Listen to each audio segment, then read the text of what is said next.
rekan-rekan, hari ini kita bersama-sama belajar tentang merenungkan tentang bersyukur selalu dalam segala perkara. Rekan-rekan, saya sangat terberkati sekali di dalam setiap renungan firman Tuhan yang saya dengarkan melalui ibadah umum di Gereja Kristen Kaum Kudus Jayapura dan juga melalui persekutuan youth seperti saat ini di Gereja Kristen Kaum Kudus Jayapura. Dan saya merasa bahwa Tuhan sudah mempersiapkan saya jauh sebelumnya, sebelum saya harus menyampaikan tentang topik ini.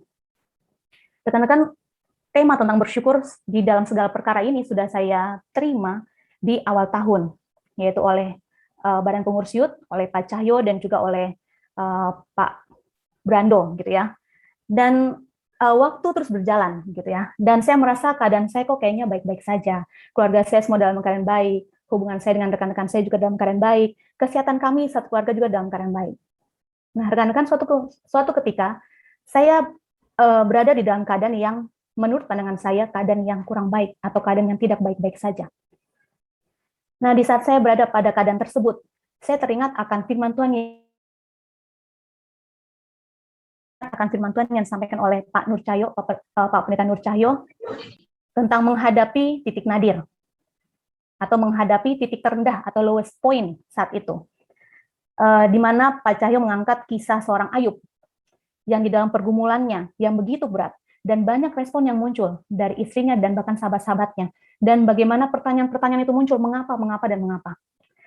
Dan Tuhan menjawab Ayub di dalam badai, di tengah badai. Dan Ayub disadarkan, dan dia merespon. Dan dia disadarkan bahwa Allah begitu mengasihi dia.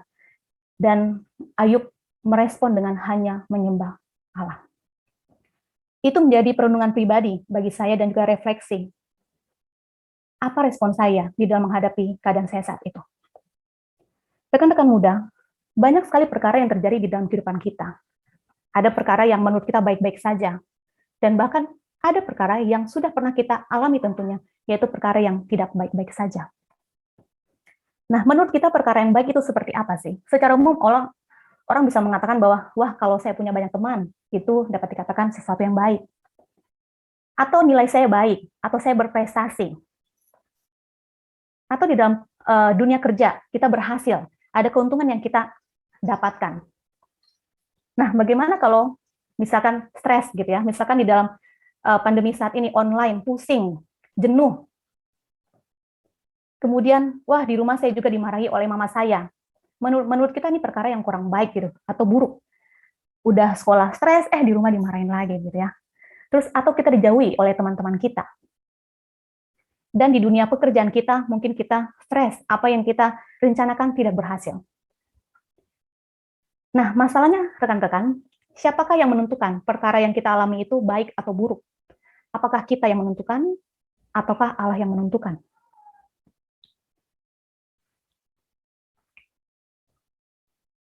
Ya, hanya Allah yang layak menentukan apakah itu baik atau buruk.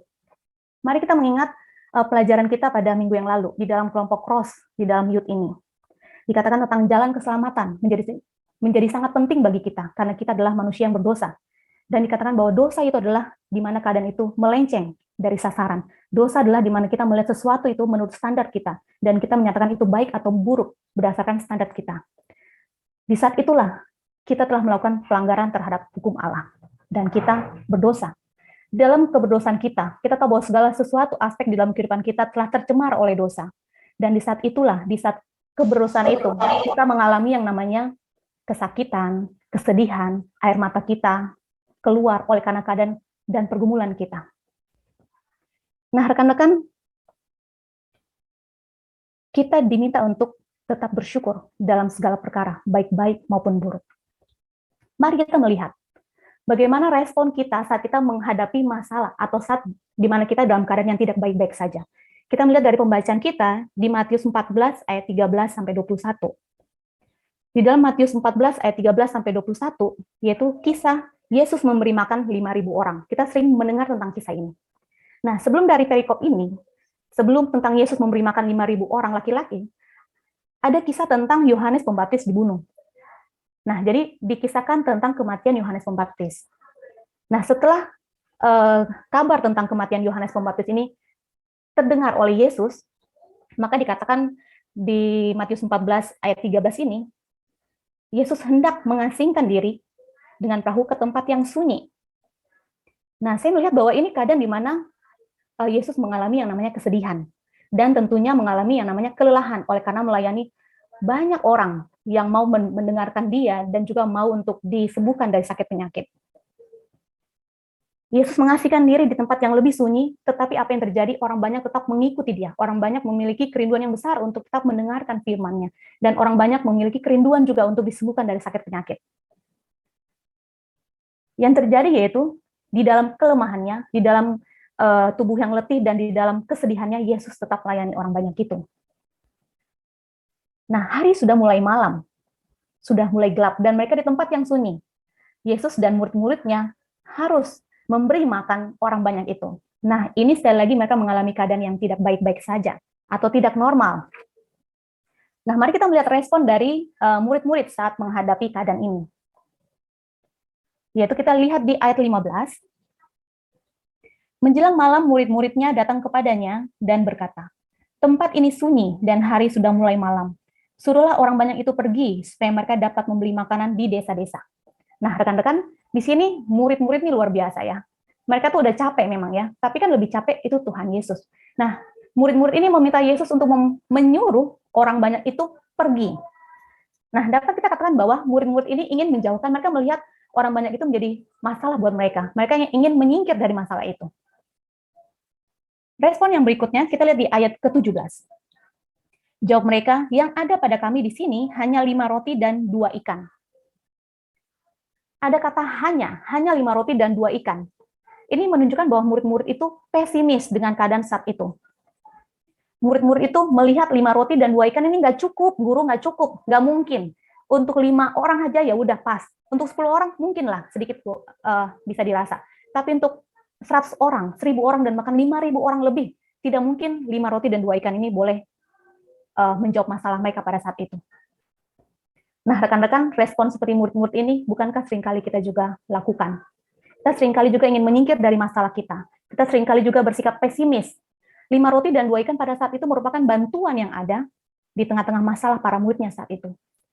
Padahal setiap hari murid-murid itu bersama-sama dengan Yesus, mereka melihat bagaimana Yesus itu bekerja, melayani firman Tuhan diperdengarkan, dan bahkan mereka melihat mujizat-mujizat kesembuhan setiap di dalam pelayanan Yesus. Tetapi mereka tidak melihat bantuan 5 roti dan 2 ikan saat itu boleh seharusnya bisa menjadi suatu mujizat di tangan Yesus untuk menjawab masalah mereka saat itu. Mari kita melihat bagaimana respon Yesus di tengah situasi yang sama dengan murid-muridnya. Di ayat 16 kita lihat, tetapi Yesus berkata kepada mereka, "Tidak perlu mereka pergi, kamu harus memberi mereka makan."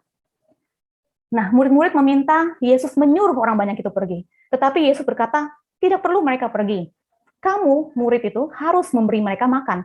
Ada kata harus, berarti ini suatu keharusan, kewajiban, perintah. Tuhan ingin agar murid-murid menghadapi masalah, bukan pergi dari masalah itu. Kemudian yang berikut yaitu kita lihat di ayat 19. Lalu disuruhnya orang banyak itu duduk di rumput, dan setelah diambilnya 5 roti dan 2 ikan itu, Yesus menengadah ke langit dan mengucap berkat. Lalu memecah-mecahkan roti itu dan memberikannya kepada murid-muridnya. Lalu murid-muridnya membagi-bagikannya kepada orang banyak. Nah, rekan-rekan, Yesus menengadah ke langit mengucap berkat. Yesus mengucap syukur untuk apa yang ada saat itu. Dan yang terjadi apa? Kita melihat bahwa 5 roti dan 2 ikan itu mampu mengenyangkan, memberi makan 5.000 orang laki-laki, belum termasuk perempuan dan anak-anak, dan bahkan ada sisa. Rekan-rekan, saat kita menaikkan ucapan syukur, kita akan melihat banyak berkat akan diberikan kepada kita. Berkat akan kita terima melebihi dari apa yang kita harapkan.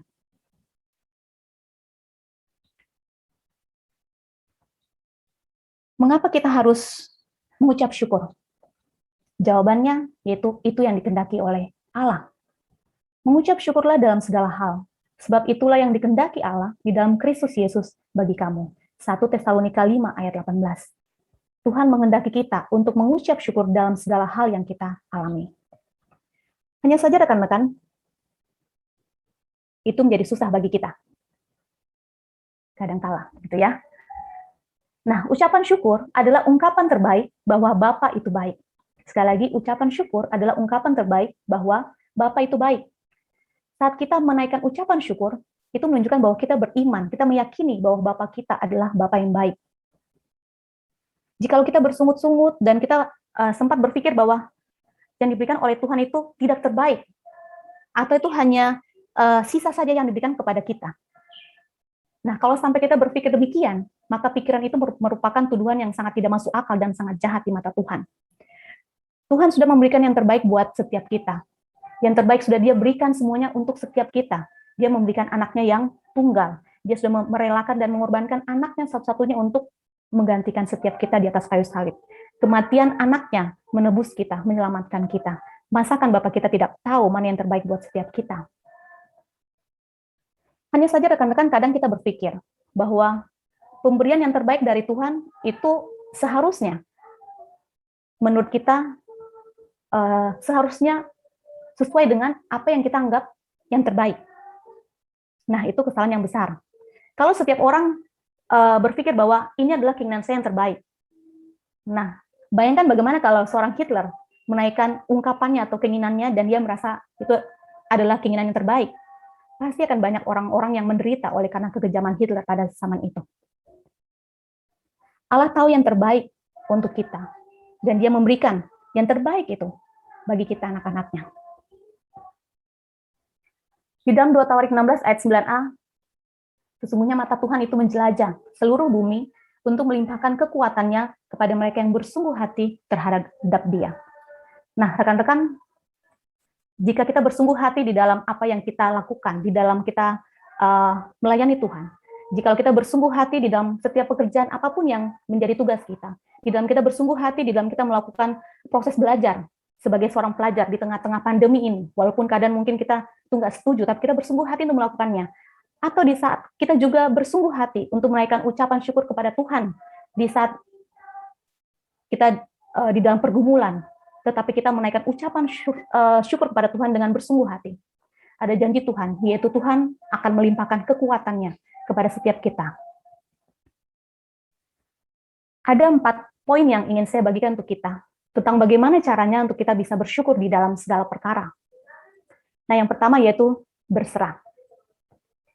Nah, rekan-rekan, kadang-kala kita pasti pernah mengalami suatu masalah dan kita udah kerahkan semua kekuatan kita, cara-cara udah kita gencarkan, bagaimana caranya kita mencari pertolongan kiri kanan dan lain-lainnya, kita berusaha dan itu ternyata tidak menolong kita untuk keluar dari masalah kita. Inilah saatnya untuk kita berdiam diri. Kita berhenti untuk mencari cara, berdiam diri dan hanya mengangkat tangan kita dan berserah. Saya bersyukur sekali ini di-sharingkan oleh Pak Guru Jerry waktu itu kepada saya di dalam pergumulan pribadi saya, sempat saya sharingkan dan Pak Guru katakan, Lina, sekarang saatnya untuk hanya mengangkat tangan dan berserah dan melihat bagaimana Tuhan bekerja. Rekan-rekan, di saat kita berdiam diri, kita bisa merasakan kehadiran Allah. Kalau kita sibuk dengan diri kita sibuk dengan cara apapun itu, kita tidak melihat bagaimana Tuhan itu ada. Tetapi saat kita berdiam diri, kita bisa merasakan kehadiran Allah. Di saat kita merendahkan diri kita dapat meninggikan Allah kita. Di saat kita merasa tidak berdaya sama sekali, kita dapat merasakan ada kekuatan daripada Allah. Dan di saat kita merasa diri kita lemah, di saat itulah kita dapat merasakan bahwa Allah itu berkuasa. Rekan-rekan, di saat inilah kita dapat menaikkan ucapan syukur, karena Allah itu ada, dan Dia tidak pernah meninggalkan kita. Yang kedua, bagaimana caranya kita bersyukur dalam segala perkara, yaitu mari kita melawan lupa kita. Firman Tuhan disampaikan oleh Ibu Pendeta Evi Mutiara melalui ibadah online, ibadah umum Jemaat Gereja Kristen Kaum Kurus Jayapura, dikatakan melawan lupa. Yaitu melawan lupa apa? Melawan lupa akan bagaimana Tuhan sudah mengasihi kita. Jangan melupakan kasih Tuhan, kasih yang terbesar yang sudah Tuhan berikan bagi setiap kita anak-anaknya. Mari kita melawan lupa kita untuk melihat dan percaya bahwa Tuhan sudah berkarya dan bekerja dan menolong kita hingga saat ini. Mari kita jangan melupakan bahwa Tuhan menolong kita mulai dari saat kita lahir. Kita lahir ke tengah dunia ini pasti ada perjuangan. Pasti ada air mata. Pasti ada kesulitan. Saat kita lahir dan kita melewati hari-hari kita sebagai seorang bayi gitu ya. Saat kita merangkak, kita mulai berdiri dan berjalan dan berlari hingga saat ini. Mari kita mengingat bahwa Allah turut bekerja dan Allah menolong kita. Mari kita mengingat bahwa Allah pernah menolong kita di dalam pergumulan kita yang berat, sehingga kita boleh ada pada saat ini. Rekan-rekan, Allah mengasihi kita. Kasihnya begitu besar bagi setiap kita. Pengorbanannya di atas kayu salib menjadi bukti daripada kasih Tuhan yang terbesar itu bagi setiap kita. Mari kita mengingat kasih Tuhan. Mari kita melawan lupa kita dengan cara membaca firman Tuhan, dengan cara mendengarkan kebenaran firman Tuhan, sehingga itu akan selalu menjadi perenungan pribadi bagi setiap kita. Yang ketiga, mari kita membangun komunitas. Kita bisa bersyukur dalam segala perkara, di dalam masalah kita, perkara kita. Kita bisa bersyukur karena ada topangan, ada dukungan dari rekan-rekan kita, dari teman kita, dari keluarga kita, dari para rohaniwan. Itu bisa mendukung kita. Di dalam youth ada kelompok cross, di dalam kelompok tumbuh bersama, atau di dalam kelompok karakter building. Itu bisa menjadi wadah untuk kita saling menopang. Itu bisa menjadi wadah untuk kita bisa saling menyampaikan pergumulan kita. Mari kita menjadi seorang yang bisa terbuka terhadap teman kita yang dapat kita percayai, atau kita menjadi teman yang bisa mendengarkan pergumulan teman kita, dan bukan hanya menyampaikan dan mendengarkan, tetapi saling menopang, saling mendoakan, saling mendukung, karena di situ ada kekuatan yang dapat kita rasakan di dalam doa yang dinaikkan. Kita bersyukur kalau ada teman-teman kita yang senantiasa menanyakan keadaan kita, bagaimana kalian hari ini, baik-baik saja atau seperti apa, dan terlebih bagaimana mereka mendoakan kita, dan itu menjadi kekuatan bagi kita saat kita mengalami keadaan yang tidak baik-baik saja. Yang keempat, caranya kita bersyukur dalam segala perkara, yaitu mari kita mendisiplinkan pikiran dan respon hati kita. Kita mendisiplinkan pikiran dan respon hati kita untuk tetap percaya bahwa segala sesuatu yang sudah Tuhan berikan bagi kita adalah yang terbaik buat kita. Bukan setengah-setengah, bukan Tuhan menahan berkatnya, bukan Tuhan memberikan yang sisa kepada setiap kita, tetapi Tuhan memberikan yang terbaik buat kita. Di dalam status yang pernah dimunculkan oleh Pak Pendeta Yeremia Suebu di Facebook, ya, saya mengikuti Pak Pendeta Yeremia, dan Pak Pendeta men-sharingkan berkat yang diterima melalui Pendeta Beni Solihin. Dikatakan bahwa Tuhan tidak mengabulkan doa kita, bukan karena dia tidak baik, tetapi karena dia ingin memberi yang terbaik. Ya, saya ulangi ya, Tuhan tidak mengabulkan doa kita, bukan karena dia tidak baik, tetapi karena dia ingin memberi yang terbaik. Nah, rekan-rekan, orang selalu mengatakan kayak begini ya, selalu dikatakan bahwa, ya iya, kalau keadaan baik-baik saja itu sangat mudah kita menaikkan ucapan syukur kita. Nah, coba kalau dalam keadaan yang tidak baik-baik saja, apakah mudah kita menaikkan ucapan syukur kita? Nah, sebagai orang percaya, keadaan yang baik-baik saja dan tidak baik-baik saja, itu memiliki pergumulannya masing-masing. Semua memiliki pencobaannya. Di saat kita dalam keadaan baik-baik saja, semua berjalan dengan normal, nggak ada yang berbeda dan lain-lain, kita dapat saja melupakan Tuhan. Dan di saat kita dalam keadaan yang tidak baik-baik saja, ada pergumulan berat yang kita alami, maka kita bisa dicobai, yaitu dengan cara kita bisa menyalahkan Tuhan. Nah, teman-teman, di saat kita dalam keadaan baik-baik saja, mungkin kita bisa dengan mudah menaikkan, ya, saya bersyukur untuk keadaan saat ini dan lain-lainnya. Tetapi mungkin kita tidak terlalu memaknai apa ucapan syukur itu. Bisa jadi seperti itu. Tetapi itu menyatakan bahwa kita tidak sungguh-sungguh mengucap syukur kepada Tuhan untuk keadaan kita saat itu. Tetapi di saat kita diberikan kesempatan untuk bisa mengalami keadaan yang tidak baik-baik saja di dalam kehidupan kita, maka memang ucapan syukur itu tidak akan langsung kita ucapkan, wah, saya bersyukur saya mengalami hal ini. Itu memang tidak akan secara spontan kita ucapkan di awal pada saat kita mengalami itu. Mungkin akan ada tangisan, mungkin akan ada air mata yang keluar. Mungkin kita nggak akan tertawa di dalam mengalami keadaan yang tidak baik-baik saja. Tetapi rekan-rekan, di saat kita mengalami keadaan itu, dan kita berserah, dan kita berdiam diri, dan kita menikmati kehadiran Allah, dan kita merasakan bahwa sungguh Tuhan begitu mengasihi kita, kita akan merasakan dan kita dapat menaikkan ucapan syukur kita jauh melebihi dari apa yang pernah kita ucapkan sebelumnya. Kita dapat memaknai bagaimana Tuhan begitu besar mengasihi kita saat itu. Di saat itu mungkin kita akan menangis. Ya, tentu kita akan menangis pada saat kita mengalami keadaan itu. Tetapi air mata yang keluar daripada mata kita ini adalah air mata bahagia, di mana Tuhan tidak pernah meninggalkan kita. Rekan-rekan, hanya Tuhan yang layak untuk menentukan keadaan kita baik atau buruk. Tetapi yang satu yang pasti yang harus kita imani, yaitu apa yang Tuhan berikan adalah yang terbaik buat kita, bukan sisa, bukan setengah-setengah, tapi Tuhan memberikan totalitas yang terbaik buat setiap kita saat ini. Apapun keadaan kita saat ini, Tuhan tahu yang terbaik buat kita. Nah, kembali lagi di dalam sharing saya ya, kesaksian tentang bagaimana saya mengalami keadaan yang tidak baik-baik saja saat itu. Banyak sekali orang yang datang dan memberi dukungan gitu ya, dengan mengatakan hati yang gembira adalah obat. Bu, Pak, hati yang gembira adalah obat. Oh iya. Dan itu menjadi perenungan bagi kami. Apa maksudnya hati yang gembira adalah obat? Apakah kita harus tertawa begitu? Apakah kita harus mengatakan kita baik-baik saja walaupun saat itu kami itu tidak dalam keadaan baik-baik saja? Tapi rekan-rekan, kami belajar bahwa tidak apa-apa jikalau kami saat itu tidak dalam keadaan baik-baik saja. Dan kami menemukan jawaban tentang hati yang gembira adalah obat saat itu, yaitu apa maksudnya? Maksudnya adalah hati yang terisi, hati yang dipenuhi, hati yang diluapkan oleh kasih Tuhan, hati yang sadar akan bagaimana kasih Tuhan begitu besar dalam kehidupan kami. Dan pada saat itu, ungkapan syukur di tengah-tengah keadaan saat itu dapat kami naikkan. Nah, rekan-rekan, itu adalah obat yang sangat manjur bagi kita. Hati kita adalah kuncinya. Saat hati kita dikuasai, terisi oleh kasih Tuhan, sukacita Tuhan, oleh kebesaran Tuhan, oleh kesadaran bahwa Tuhan itu sangat mengasihi kita, Tuhan itu berkuasa, maka itu adalah obat yang sangat manjur untuk kita bisa melewati keadaan kita saat itu. Menurut Pendeta Nur Cahyo, melalui firman Tuhan yang sering disampaikan bahwa sebagai orang yang percaya, grafik kita seharusnya tetap naik ke atas. Memang saatnya kita akan mengalami keadaan di mana kita akan turun, artinya kita mengalami kelemahan, pergumulan, goncang dalam kehidupan kita. Tetapi bersama-sama dengan Tuhan, kita akan melewati dan kita akan mengalami yang namanya lompatan yang lebih tinggi dari tahap kita sebelumnya. Nah, pertanyaannya adalah, apakah kita bisa bersyukur di dalam segala perkara? Nah, jawabannya rekan-rekan, kita harus mengamini ini, yaitu bersama dengan Tuhan, kita pasti bisa mengucap syukur dalam segala perkara.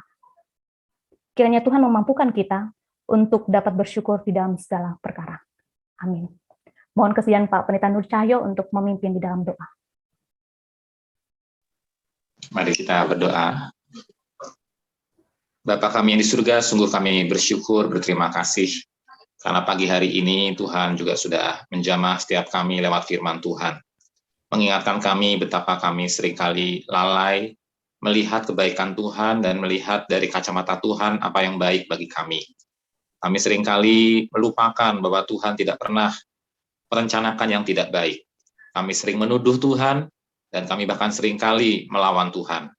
Tuhan, tolong ampuni kami sebagai orang-orang percaya, anak-anak Tuhan yang telah menerima anugerah terbesar, yaitu kematian Putra-Mu yang tunggal dan kebangkitannya untuk menyelamatkan kami. Karena kami ternyata seringkali lalai untuk mengingat dengan kuasa kebangkitan yang telah dikaruniakan kepada kami. Harusnya kami juga memiliki gaya hidup yang selalu dibangkitkan untuk bersyukur melihat kebaikan demi kebaikan Allah yang Allah berikan sebagai Bapa kepada kami anak-anaknya. Terima kasih Tuhan untuk firman Tuhan yang mengingatkan kami kembali, dan Tuhan berkati Ibu Lina lewat segala pergumulan yang Tuhan izinkan dalam hidupnya, bagaimana Tuhan telah menyertainya sehingga bisa melewati semua. Lewat pertolongan dan kuasa Allah sendiri, biarlah Bu Lina juga terus menjadi saluran berkat bagi banyak orang, bagi keluarga, bagi anak-anak, suami, dan bagi setiap orang-orang yang dipercayakan untuk dibimbing, dibina di sekolah maupun di pemuda. Terima kasih Bapak, terima kasih untuk karunia-Mu pagi ini bagi kami sekalian. Dan kami berdoa supaya kami sebagai anak-anak Tuhan terus melanjutkan hidup kami, hidup yang berkemenangan, hidup di mana kami selalu bersyukur kepada Allah dalam segala perkara, susah ataupun senang yang Tuhan berikan kepada kami. Kami menjadi murid Yesus yang menyangkal diri dan memikul salib setiap hari. Terima kasih Bapa untuk renungan firman Tuhan pada pagi hari ini. Hanya demi nama Tuhan Yesus Kristus kami berdoa dan bersyukur. Haleluya. Amin.